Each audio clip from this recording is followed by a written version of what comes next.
Hey everyone, welcome to another installment of Harry Potter Theory. Today we're going to be diving into a little detail of the story that casual Harry Potter fans might not ever even think about. This detail involves a certain protagonist, Harry Potter, and a certain antagonist, Voldemort. More specifically, it relates to the connection between the two characters. On one fateful late October evening, October 31st to be specific, in the year 1981, Lord Voldemort, at the height of his power, travelled to Godric's Hollow in the home of the Potters. It was on this night that the course of history changed, as Voldemort had travelled there with one goal in mind: kill the boy. When he entered their home, he first ended the life of James Potter, and then began making his way towards Lily and baby Harry. When Voldemort approached Lily, he asked her to step aside and let him have Harry, to somewhat honour Snape's wishes. He told Lily that if she stepped aside, that he would spare her life. But obviously, Lily's main priority was protecting Harry. Because she wouldn't get out of the way, she was murdered by Voldemort's killing curse. Shortly after Lily had hit the floor, Voldemort turned his wand on Harry, his target, and he knew that he was moments away from killing the only boy, or wizard, that was a threat to him and his regime. However, what would happen next is something that he never could have predicted, as after firing a killing curse at Harry, his curse rebounded back at him.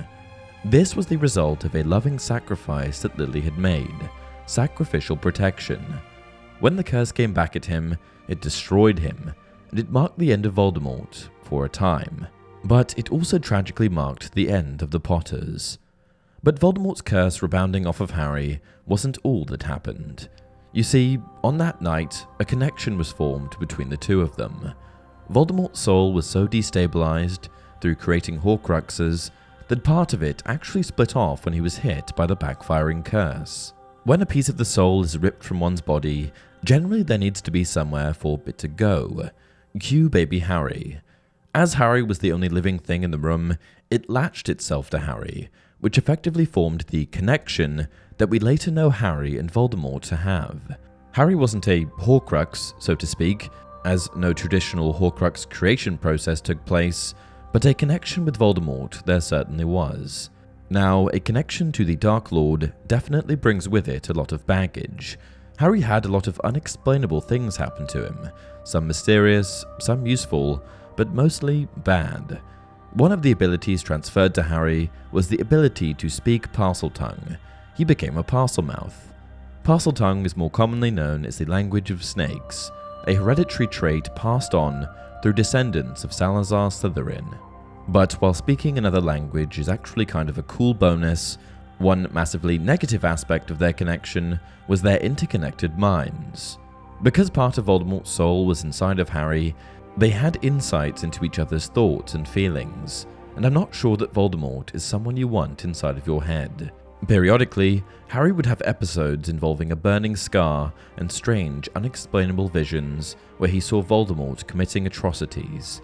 He could often see where Voldemort was and what he was doing. Harry didn't want to see it, but interestingly, Voldemort didn't really want him to see it either, at least not later in the story, which is why he began to practice Occlumency, the art of magically closing one's mind to those who attempt to invade it, generally through legilimency. In the Order of the Phoenix, Voldemort leveraged this connection in order to trick Harry, but by the Half-Blood Prince, he had realized this was dangerous territory. Harry didn't try to invade Voldemort's mind, but he was doing it anyway, autonomously, which meant that Voldemort taking action and performing Occlumency was essential in keeping his thoughts unread. In Chapter 4 of the Half-Blood Prince, Dumbledore enlightens Harry. "So tell me, Harry," said Dumbledore, "your scar, has it been hurting at all?" Harry raised a hand unconsciously to his forehead and rubbed the lightning-shaped mark. "No," he said, "and I've been wondering about that. I thought it would be burning all the time, now Voldemort's getting so powerful again." He glanced up at Dumbledore and saw that he was wearing a satisfied expression. "I, on the other hand, thought otherwise," said Dumbledore. "Lord Voldemort has finally realized the dangerous access to his thoughts and feelings you've been enjoying. It appears he is now employing Occlumency against you." Okay, so Voldemort realized the potential danger in letting Harry see his thoughts and started blocking him out. Makes sense. But what doesn't make sense is that in the very next book, The Deathly Hallows, Harry seems to be right back in his head again. This leaves the question of, why did Voldemort stop using Occlumency? Why did he reopen that bridge to Harry's mind? Through glimpses into Voldemort's mind, Harry was able to gain a lot of useful information that inevitably led towards Harry's safety and Voldemort's downfall. He learned that Voldemort was on his way to Godric's Hollow and to Malfoy Manor. He became aware of Voldemort's obsession with the Elder Wand, and most importantly, he became very aware of Voldemort's fear that his Horcruxes were being discovered. He even revealed to Harry that his last Horcrux was hidden inside the walls of Hogwarts. Voldemort exposed himself to Harry time and time again, which makes me wonder, why? Was it arrogance or something else? Why allow your enemy into your mind willfully? As it turns out, J.K. Rowling has been asked this very question before in an interview. How come Voldemort was no longer employing Occlumency against Harry as he was in the 6th book? He is losing control and unable to prevent Harry seeing into his mind. The connection between them is never fully understood by Voldemort, who does not know that Harry is a Horcrux. What Rowling explains here is that Voldemort never made the decision to allow Harry into his mind. It's just that he was no longer able to properly keep him out. With the stressful state of affairs and his Horcruxes being destroyed left and right, Voldemort was losing control.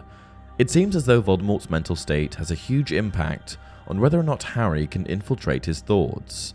If Voldemort loses control of his emotions, whether that's through anger or frustration, he simply forgets to apply Occlumency, allowing Harry inside, even if only just for a moment. Voldemort never knew that a bit of his soul was inside of Harry, so he never really had any explanation for their mental link. To Voldemort, a master of the mind and Occlumency, there's no way that he could possibly think that Harry would be able to access his thoughts at any moment.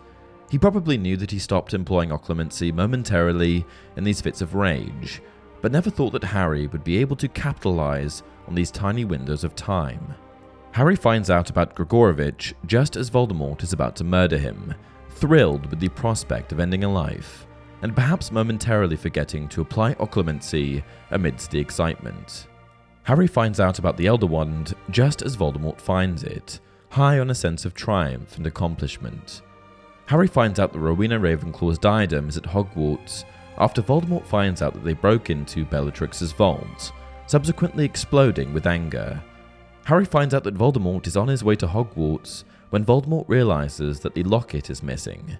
These bursts of emotion, both negative and positive, were the reasons that Harry was able to gain insight into Voldemort's movements. And that's it for this video. Did you guys ever wonder why Voldemort's mind appeared to be so easily accessible by Harry? If you enjoy the content, please like the video, subscribe to the channel, and leave a comment down below. Until next time, remember, the truth, it is a beautiful and terrible thing, and should therefore be treated with caution.